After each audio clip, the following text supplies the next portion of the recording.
ఏం చేస్తుందో కూడా తేల్చుకుంటాను నేను.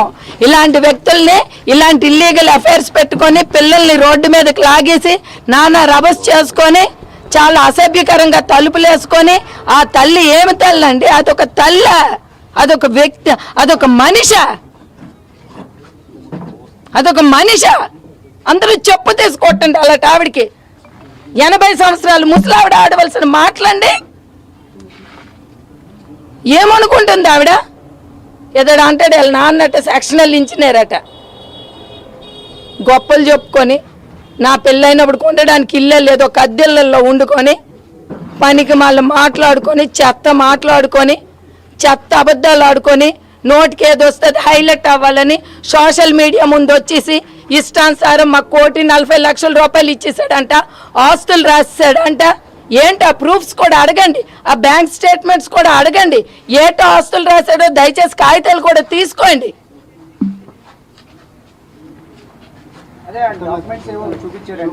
అవేంటో మాకు చూపించండి. అవేం డాక్యుమెంట్స్ మేము మాట్లాడతాం. మాకు తెలియని ఆస్తులు ఏంటండి? ఏది రాశాడు? ఆడు మొక్కం రాశాడు. ఇవి కూడా మా డబ్బులు, ఈ ఇల్లు కూడా నా డబ్బులు, నా స్థలం తాలూకు డబ్బులతో ఇక్కడ వీళ్ళు స్థలం కొన్నారు. పాపం అండి, పురుగులు కాల్సి వస్తారండి మనుషులు. తిన్నది కూడా తినలేదని, తిండి పెట్టలేదని, మేమేదో దీంతో కొట్టేసామని, నేను భోజనం పెట్టలే.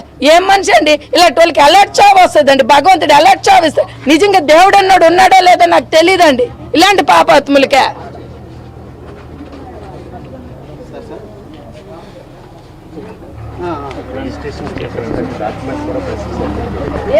చూపించండి. మీరు ఫోటో తీసుకోవాలి కదా, ఆ రిజిస్ట్రేషన్ చేసిన డాక్యుమెంట్ ఏంటో మీరు ఒక ఫోటో తీసుకొని కొంతసేపు అయినా నేను ఫోటో తీసుకొని మాకు చూపించండి.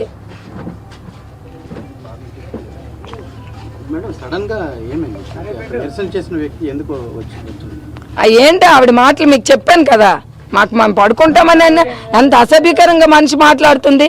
ఆవిడ తాగేస్తుందో ఏంటో మరి మాకు తెలీదు. చాలా మంది ముసలి వాళ్ళు కూడా తాగినట్టు మేము చూసాం. అలా తాగుబోతే ఆవిడే ఏంటో ఒక వ్యక్తికి ఒక మొహమాటం లేకుండా, ఒక మంచి చెడు లేకుండా ఇష్టానుసారం అది ఎలా ఒక వ్యక్తి మీద ఒకరు మాట్లాడాలంటే ఒక పద్ధతి, పాడు, సాంప్రదాయము, సిస్టమ్స్ ఉంటాయి. ఏమి లేకుండా ఏం మాట్లాడుతుంది ఆవిడ? పిచ్చి అయిపోయిందా? లేకపోతే మెంటల్ హాస్పిటల్ అడ్మిట్ చేయమనండి, రమ్మని చెప్పండి ఆవిడికి. బయటికి చెప్తాం, మొక్క మూతిపళ్ళు రాలగొట్టేస్తాం. రమ్మనండి, ఎవడు కాపాడుతాడో చూస్తాం. దాన్ని మూస్తే అది పేరు ఆవిడ మాకు అత్తండి దారిద్రందే. అదే అంతమంది 100 మంది ఇలాంటి సంస్కారం లేని ఆడదే, ఒక అమ్మకి బాబుకి పుట్టిన ఆడదే ఇలాంటి ఎంతమంది తనకన్నారు. చే ఆవిడే మనిషి అండి, ఆవిడ అత్త, ఆవిడ వీళ్ళ కొడుకులు. చే బేవర్స్ మా కర్మ, దారిద్రం. తీయండి మా కర్మ. ఇలాంటి దాన్ని పట్టుకొని మా కంపారిజన్, వీళ్ళకి పట్టుకొని మా కంపారిజన్, మా రాత ఏం చెప్తాం? భగవద్గీత మీద ఏం భగవద్గీత మీద ప్రమాణాలు చేస్తుందండి? ఆవిడేం పుట్టగోతలు ఉంటాయండి అలాంటి ఆవిడకి? భగవద్గీత మీద ప్రమాణం చేయాలి, గుండు అనకాలండి. నిజంగా దేవుడు అంటే దైవభక్తి ఉందండి.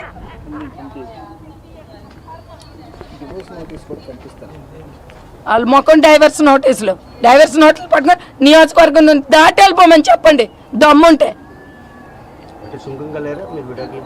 మా ఆస్తులు మాకు ఇచ్చేసాలు ఎలా తగలబడినాయండి.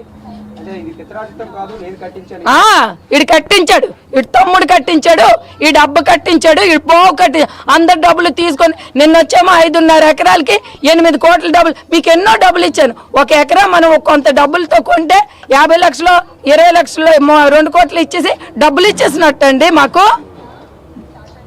మా డబ్బులు మాకు ఇవ్వకన్నా, మా సొంత డబ్బులు, వాడిచ్చిన డబ్బులు కాదు, వాడు అన్నదమ్ముడు ఇచ్చిన డబ్బులు కాదు, నా సొంత డబ్బులు.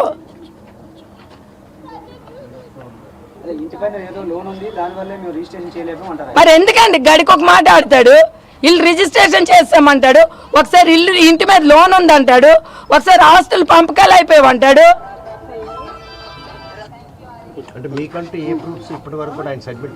ఏం ప్రూఫ్ సబ్మిట్ చేశాడు?